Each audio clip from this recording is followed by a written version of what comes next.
선하시고 자비로우신 살아계신 우리 아버지 하나님 감사합니다. 주님 말씀 가운데서 구원함을 받고 몸된 교회 가운데에서 생활할 수 있도록 도와주신 하나님의 그 크신 은혜에 감사드립니다. 구원받은 형제자매들 가운데서 특별히 저희들을 충성되이 여겨서 교사의 직분을 허락해 주시고 우리에게 필요한 말씀과 또 아이들에게 가르칠 수 있는 말씀을 늘 풍성히 공급해 주시는 하나님께 감사드립니다. 오늘 또 한 시간 말씀 앞에 나온 저희들에게 합당하신 말씀으로 일깨워 주시고 주님의 길을 예비했던 세례 요한을 통하여 교훈받기를 원합니다. 먼저 우리의 삶이 주님 말씀 가운데서 변화될 수 있도록 도와주시옵소서. 저희들에게 합당한 말씀으로 먹여주시기를 간절히 바라면서 우리를 사랑하시는 예수님 이름 받들어 기도드렸습니다. 아멘. 성경 말라기서 말라기 4장 보겠습니다.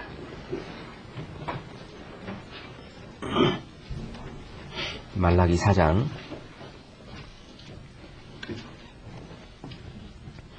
말라기 4장 5절 6절 말씀. 말라기 4장 5절 6절 함께 읽겠습니다. 보라, 여호와의 크고 두려운 날이 이르기 전에 내가 선지 엘리야를 너희에게 보내리니 그가 아비의 마음을 자녀에게로 돌이키게 하고 자녀들의 마음을 그들의 아비에게로 돌이키게 하리라. 돌이키지 아니하면 두렵건대 내가 와서 저주로 그 땅을 칠까 하노라 하시니라. 오늘은 예수 그리스도의 길을 예비한 세례 요한에 대한 말씀을 같이 공부하겠습니다. 우리 중등부, 고등부 참빛 공과 제목으로는 예수 그리스도를 예비한 세례 요한 이렇게 되어 있는데 사실 그것은 좀 합당하지 않는 그런 제목입니다. 주님을 예비한 것은 하나님이셨지 세례 요한이 예비했던 건 아니고 세례 요한은 주님의 길을 예비했던 거죠. 그래서 주님의 길을 예비했던 것과 주님을 예비한 것에는 차이가 있다라고 생각을 합니다. 그래서 예수 그리스도를 예비한 세례 요한이 아닌 예수 그리스도의 길, 주님의 길을 예비한 세례 요한으로 바꾸는 것이 합당하다라고 생각을 합니다. 함께 첨부된 그 유인물을 보시면은 먼저 당시 시대적 배경에 대해서 우리가 좀 이해할 필요가 있습니다. 헤롯 대왕이 죽기 바로 직전인 BC 5년에 태어나서 예수와 거의 동시대에 활동했던 인물이었죠. 이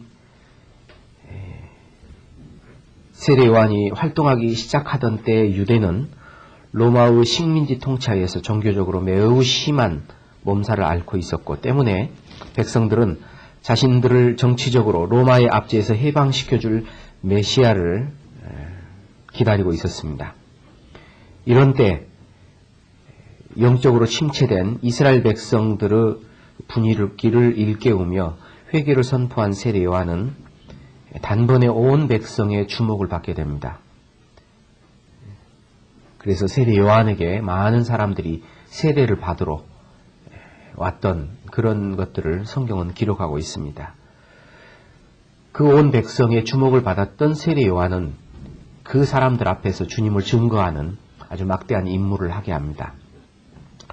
세례 요한이 와서 했던 가장 큰 일은 뭘까? 그것은 말라기서 4장에서 우리가 읽었었던 것처럼 그 자식들의 마음, 자녀들의 마음을 아비에게로 돌이키는 하나님께로 돌아오게 할 수 있는 그러한 역할을 세례 요한은 했다.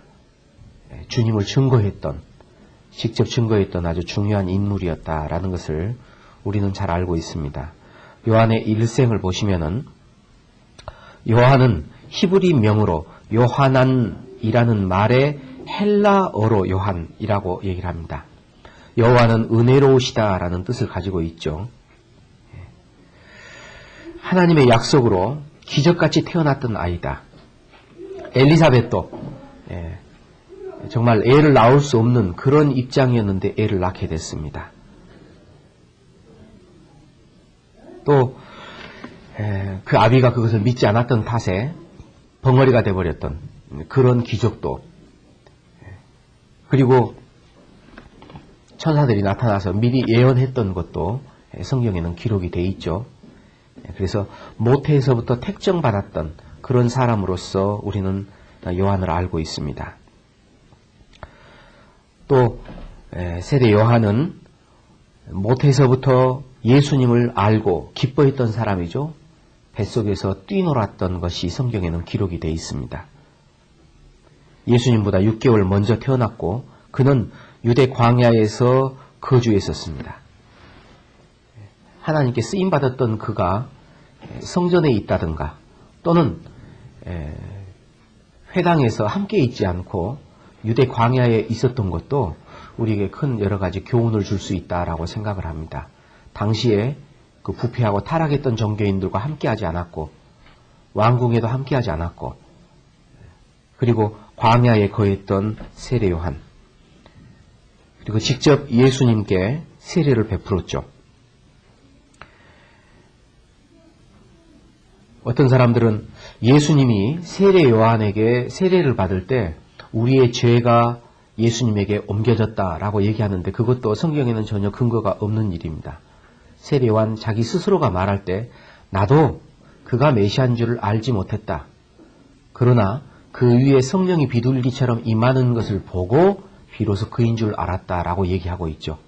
죄를 전가시킨 게 아니고 그는 단순히 하나님의 뜻에 순종하는 것에 대해서 얘기를 하고 있습니다.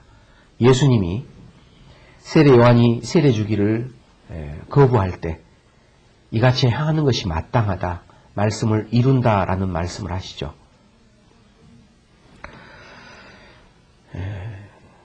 헤롯 안티파스의 부도덕을 책망한 것으로 투옥된 후에 처형되어서 생애를 마감했습니다. 우리가 읽었던 말라기서 4장에 선지 엘리야를 보내겠다라고 얘기를 하는데 여기에 관련된 이 엘리야가 누구냐? 성경에서는 밝히 말하기를 세례 요한으로 말하고 있습니다. 관련된 말씀을 좀 잠깐 찾아보겠습니다. 누가복음 1장 누가복음 1장 17절 천사가 그 세례 요한의 아비 되는 사가랴에게 나타나서 이제 말을 하는 부분이 나오죠. 누가복음 1장 13절 천사가 일러 가로되 사가랴여 무서워 말라 너의 간구함이 들린지라 네 아내 엘리사벳이 내게 아들을 낳아주리니 그 이름을 요한이라 하라. 마치 예수님 태어나기 전에 마리아에게 또 예수님의 육신의 아비였던 누구죠? 요셉에게 나타나서 그 이름을 예수라 하라 얘기한 것처럼 요한도 태어나기 전에 미리 천사를 통해서 알려주는 그러한 놀라운 일이 있습니다. 이 사람이 와서 어떤 일을 하는지 16절에 있죠. 이스라엘 자손을 주 곧 저희 하나님께로 많이 돌아오게 하겠음이니라. 저가 또 엘리야의 심령과 능력으로 주 앞에 앞서가서 아비의 마음을 자식에게 거스리는 자를 의인의 슬기에 돌아오게 하고 주를 위하여 세운 백성을 예비하리라. 이 엘리야의 심령으로 왔던 사람이 누구냐? 요한이라고 얘기하고 있습니다. 마태복음 11장도 보겠습니다. 마태복음 11장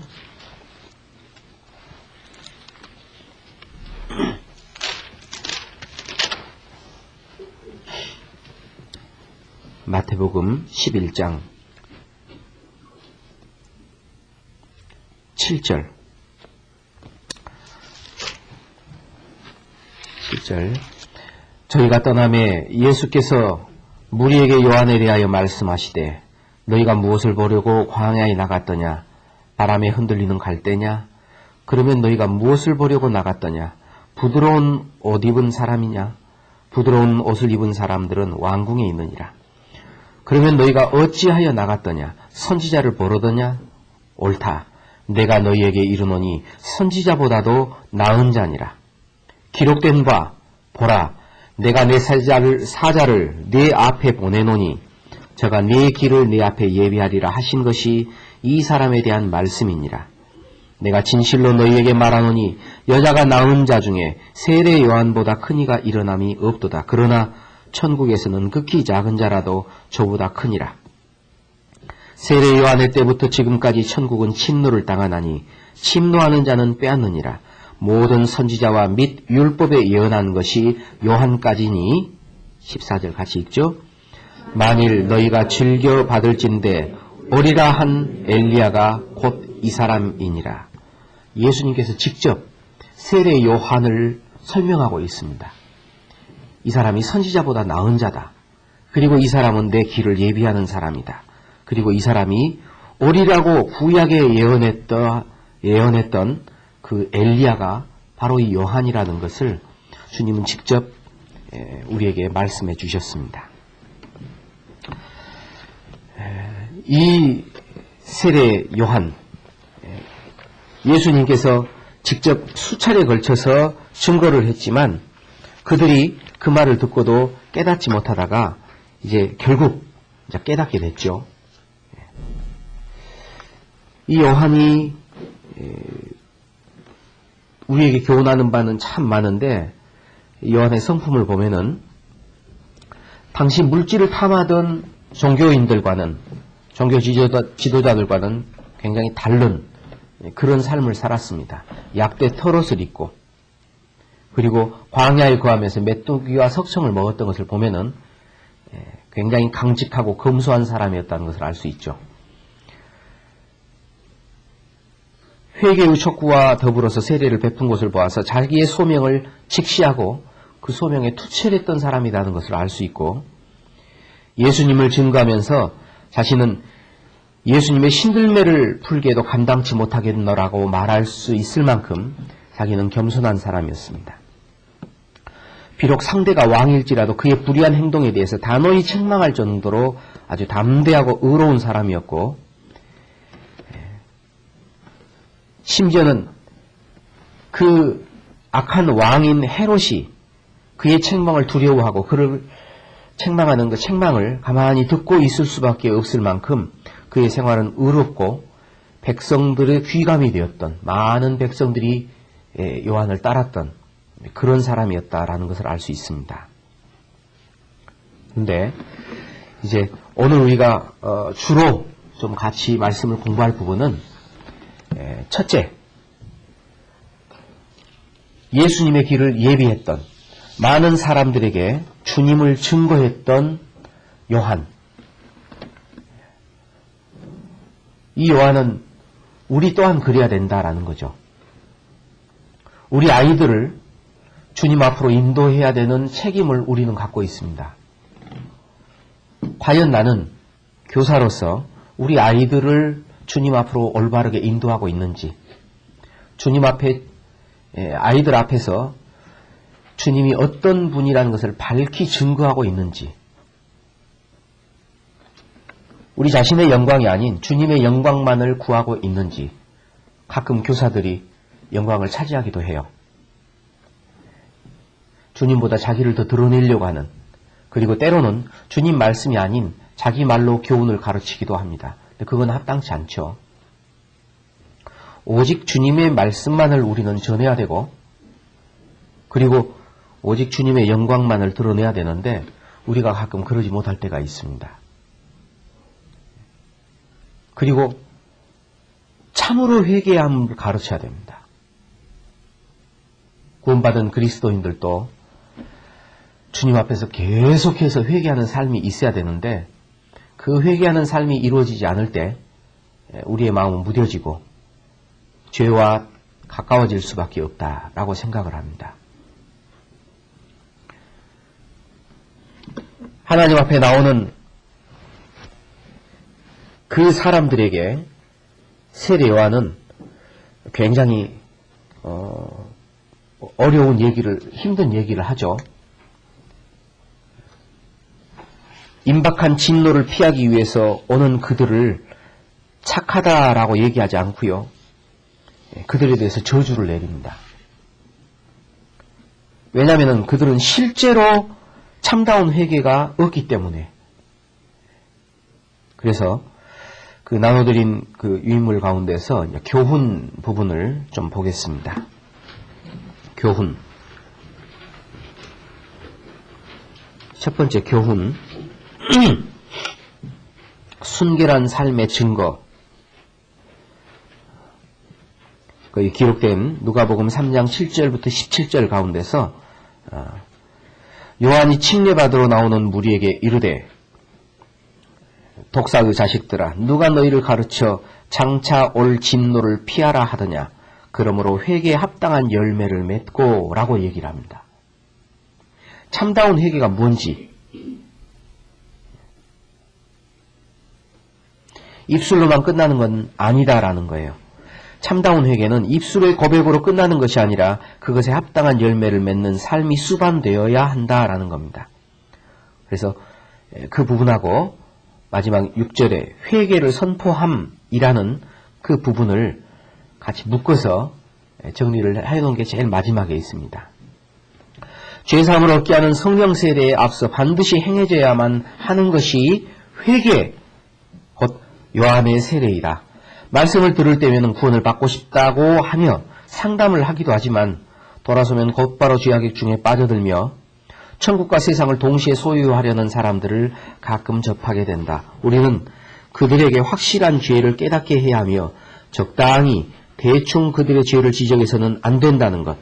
그들의 거짓된 회개를 성경은 지적하며 우리에게 그 허물을, 그 죄를 깨닫게 하라고 명령하신다. 그래서 관련된 성구를 그 밑에 쭉 적어놨습니다. 특별히 이사야서 58장 1절로 5절 말씀을 거기 적어놨는데 같이 그 부분 읽겠습니다. 크게 외치라 아끼지 말라 내 목소리를 나팔같이 날려 내 백성에게 그 허물을 야곱 집에 그 죄를 고하라. 그들이 날마다 나를 찾아 나의 길 알기를 즐거워함이 마치 의를 행하여 그 하나님의 규례를 폐하지 아니하는 나라 같아서 의로운 판단을 내게 구하며 하나님과 가까이 하기를 즐겨하며 이르기를 우리가 금시가되 주께서 보지 아니하심은 어찌미며 우리가 주께서 알아주지 아니하심은 어찌미니까 하느니라. 보라 너희가 금시가는 날에 오락을 찾아 얻으며 온갖 일을 시키는도다. 보라 너희가 금시가면서 다투며 싸우며 악한 주먹으로 치는도다. 너희의 오늘 금식하는 것은 너희의 목소리로 상달케 하려는 것이 아니라 이것이 어찌 나의 기뻐하는 금식이 되겠으며 이것이 어찌 사람이 그 마음을 괴롭게 하는 날이 되겠느냐.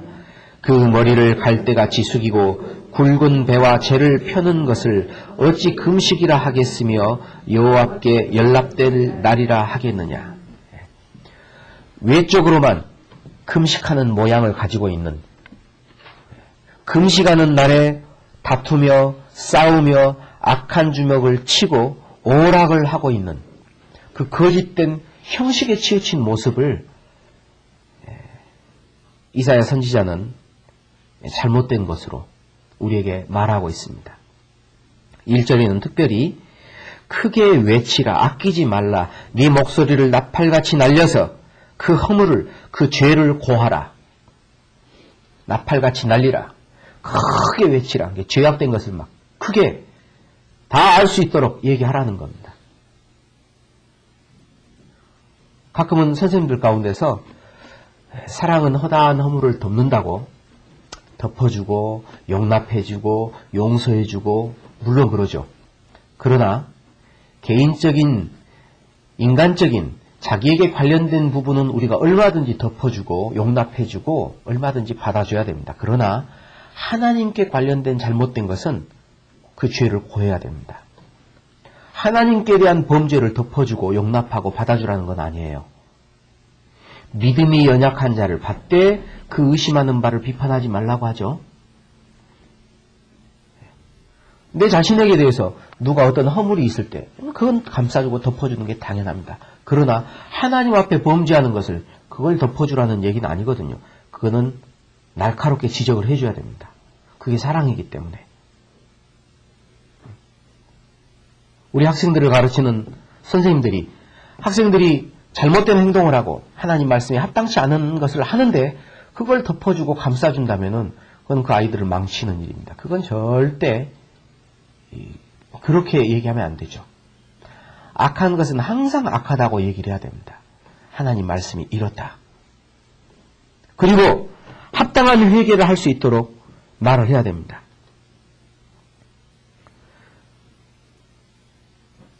그래서 그 아이들이 입으로는 전도한다라고 하고 입으로는 주님 뜻대로 산다고 하면서 혹시라도 마음 가운데 하나님 앞에 합당치 못한 죄를 숨기고 있는 것은 아닌지, 우리는 도덕 설교하는 사람들이 아니죠. 그죠? 도덕 선생이 아닙니다. 우리는 그 양심에 대해서 얘기를 해야 돼요. 잘 살아야 됩니다. 이렇게 해야 됩니다. 그걸 모르냐? 다 알죠. 안 되는데 어떻게 해요? 양심으로 하나님께 돌아올 수 있도록 세례 요한이 그런 일을 했습니다. 그들의 양심이 하나님께 돌아올 수 있도록 우리도 그래야 됩니다. 네가 잘못된 생활을 지금 빠져있지 않느냐? 첫사랑을 잃어버리고 있지는 않느냐? 또는 거짓된 간증을 하고 있지 않느냐? 어찌하여 악인이 그 입에 하나님의 율례를 두고 율례를 전할 수 있느냐? 그건 합당치 않다. 시편 50편 한번 보시죠.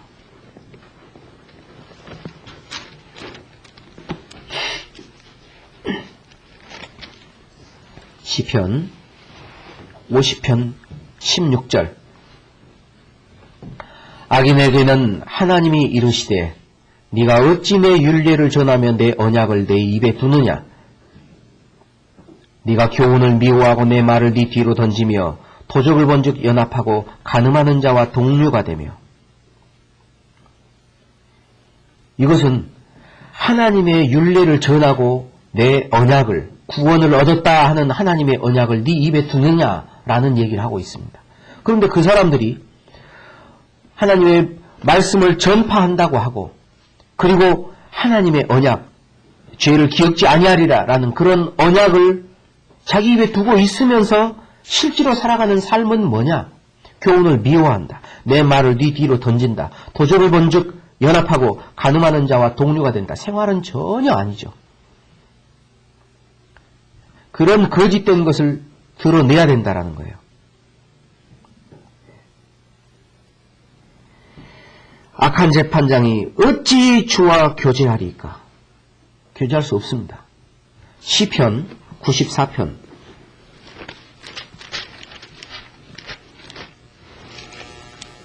시편 94편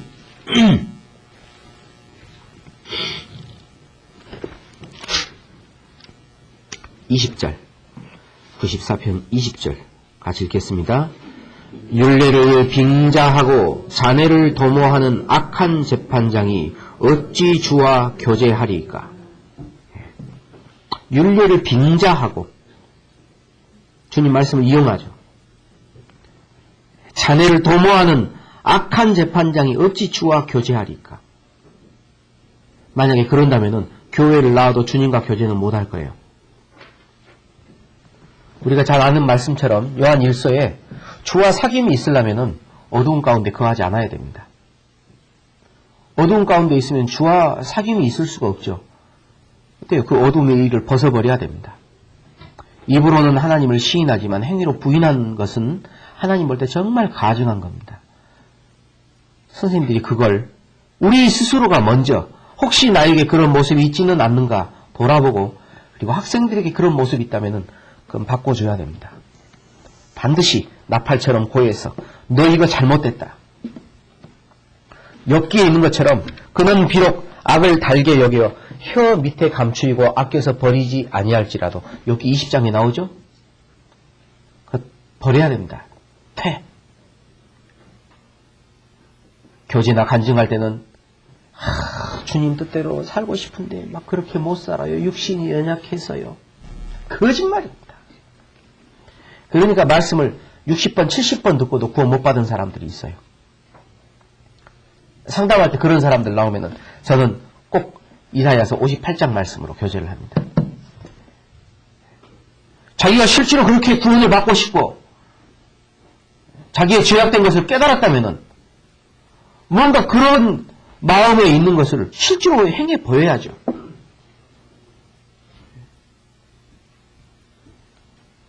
사람이 구원받는데도 사람의 의지도 필요합니다.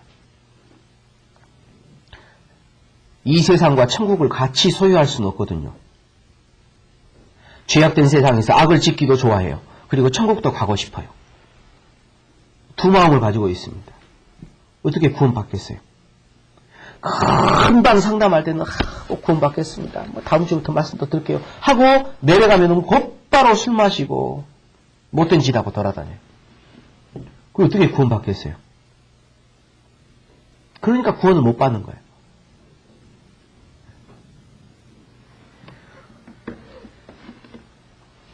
그래 그들의 잘못된 거짓을 주님은 계속해서 지적하고 있습니다. 마치 내 백성처럼 내 앞에 나와서 내 말씀을 듣지만 고운 음성으로 여자 노래하는 것처럼 듣고 있다. 에스겔서에는 말하고 있죠. 33장에 하나님의 말씀을 하나님 말씀으로 받아들이지 않아요. 고운 음성으로 노래하는 자의 그런 목소리로 감상하고 있습니다. 그러니 구원받을 수가 없죠. 성경은 마귀를 대적하고 하나님을 가까이 하라고 얘기합니다. 그래서 이번 공과 말씀을 통해서 회개하라!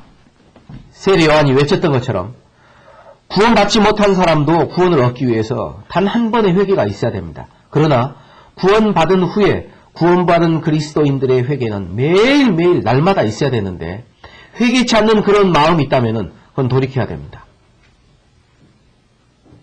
혹시라도 그런 것이 어려서부터 습관이 된 늘상 듣는 말씀이고 늘상 나오는 그런 교제이기 때문에 그렇게 무뎌진 마음들이 있다면 그 묵은 땅을 기경하는 것도 필요할 겁니다. 그래서 우리 선생님들 스스로가 먼저 주님 앞에 돌아보는 회개의 삶이 있어야 되고 아이들에게도 외쳐야 됩니다. 회개하라! 크게 외쳐야 됩니다. 목소리를 아끼지 말고 나팔같이 날리는 일이 필요할 겁니다.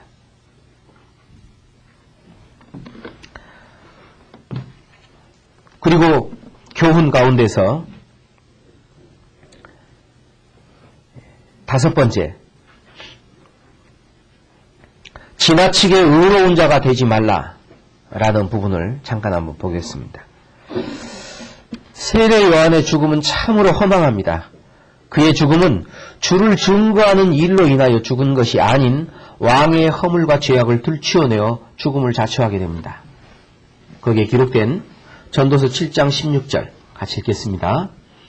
지나치게 의인이 되지 말며 지나치게 지혜자도 되지 말라. 어찌하여 스스로 패망케 하겠느냐. 세례 요한이 지나치게 의인이 됐습니다. 물론 왕의 잘못도 있죠. 그러나 자기하고 관계없는 일이에요. 하나님이 주신 권세 앞에도 굴복하는 일이 있어야 되는데 너무 지나친 일이었다 생각을 합니다. 그는 주를 증거하고 복음을 전하는 일로 죽은 것이 아닌 왕의 잘못을 지적하다가 죽임을 당했어요. 참으로 허망한 죽음입니다. 그래서 잠언 26장 17절에 길로 지나다가 자기에게 상관없는 다툼을 간섭하는 자는 개 귀를 잡는 자와 같으니라. 개 귀 잡으면 어떻게 돼요? 확 물어버리죠. 쓸데없는 일이에요. 그래서 구원받은 그리스도인도 괜히 옆 사람들 싸움하고 있는데 이게 옳고 저게 옳고 개입 안 하는 것이 좋습니다. 자기하고 관계없는 일이에요. 누가 우리를 재판장으로 세웠습니까? 예수님께 나왔죠. 유산을 나눠주지 않는다고. 예수님이 그러잖아요. 내가 그 유산 나눠준 자냐고. 그런 일에 개입하는 건 합당치 않습니다. 주님 복음 전하는 일에 우리가 그 일로 인해서 고난받는 것은 합당한데 그 외의 건 합당치 않아요. 그래서 베드로전서 4장 15절 같이 읽죠. 너희 중에 누구든지 살인이나 도적질이나 악행이나 남의 일을 간섭하는 자로 고난을 받지 말려니와 이렇게 남의 일을 간섭하는 자로 고난을 받지 말려니와 밝히 얘기하고 있습니다. 우리가 지나친 의인 되는 것도 안 좋죠. 성경에 지나친 의인으로서 죽은 사람들이 몇 사람 있어요? 혹시 기억나는 사람 있어요? 왕이 네 아내에게로 들어가라 하는데 죽어도 안 들어가고 끝까지 성중에 있다가 죽어버린 사람 있죠? 예, 우리야. 너무 지나치게 의인이었어요. 그가 충성된 마음도 있었지만 왕의 명령에 복종치 않은 죄도 있습니다. 왕이 들어가라 그러면 들어갈 거지. 지나친 의인이었어요. 그래, 우리에게 세례 요한은 그런 위대한 그런 선지자였지만 세례 요한에게도 역시 부족한 부분은 있었구나라는 것을 느낍니다. 오늘 세례 요한에 대해서 우리가 공부를 하는데 그 가운데 교훈 받아야 될 많은 부분이 있습니다. 정말 순결한 삶을 살았던 요한, 죄와 타협지 않고 담대히 증거할 수 있었던 요한, 많은 백성들이 요한을 따랐어요. 그런데도 그는 예수님의 신들매 풀게도 나는 합당치 않는 자다. 자기를 전혀 드러내지 않고 오직 주님만을, 그는 흥하여야 하겠고 나는 쇠하여야 하리라. 아주 겸손한 사람이었던, 그리고 주의 길을 예비했던 그 위치에서 정말 충성했던 사람으로 우리가 잘 기억하고 있습니다. 우리 선생님들도 아이들에게 주님을 증거하는 자로서 아이들 마음에 주님이 들어올 수 있도록, 복음이 깨달아질 수 있도록, 주님과 좀 더 교제가 될 수 있도록, 혹시라도 그들 마음 가운데서 주님이 떠나버린 그런 아이들을 주님께로 다시 돌아오게 하는 일을 우리가 해야 된다라고 생각을 합니다. 그리고 마지막으로 정말 쓸데없는 일에 참견하고 간섭하다가 고난을 받지 않도록 우리가 또 주의해야 되리라 라고 생각을 합니다. 그리고 우리 아이들 또한 구원받지 못한 다른 이방 친구들 앞에서 주님을 증거하는 자로서, 그들을 하나님 앞으로 인도하는 자로서 쓰임받을 수 있도록 이번 공과 말씀 준비를 잘 하시고요. 분반 교제를 준비하시기 바랍니다. 이상 기도하고 마치겠습니다. 거룩하신 우리 아버지 하나님 감사합니다. 주의 길을 예비했던 세례 요한의 삶을 통해서 우리가 참으로 또한 많은 교훈을 받게 됩니다. 우리 선생님들 먼저 주님 말씀 가운데서 회개하는 삶이 되어갈 수 있도록, 그리고 우리 삶을 통해서 드러나는 일들을 하나님께 영광이 될 수 있도록 도와주시옵소서.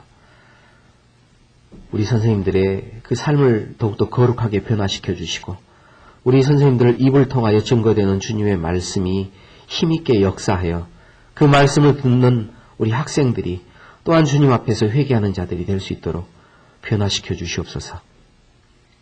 주님과의 교제가 회복될 수 있도록 도와주시옵소서. 우리 학생들을 통하여 또 주님의 길이 예비될 수 있도록 도와주시옵소서. 오늘 남은 모든 시간들 자비로운 주님의 손길에 의지합니다. 남은 시간도 하나님 앞에 참으로 아름다운 시간으로 기록될 수 있도록 주님께서 역사해 주시기를 간절히 바라면서 우리를 사랑하시고 항상 우리와 함께 하시는 우리 구주 예수 그리스도 이름 받들어 기도드렸습니다. 아멘.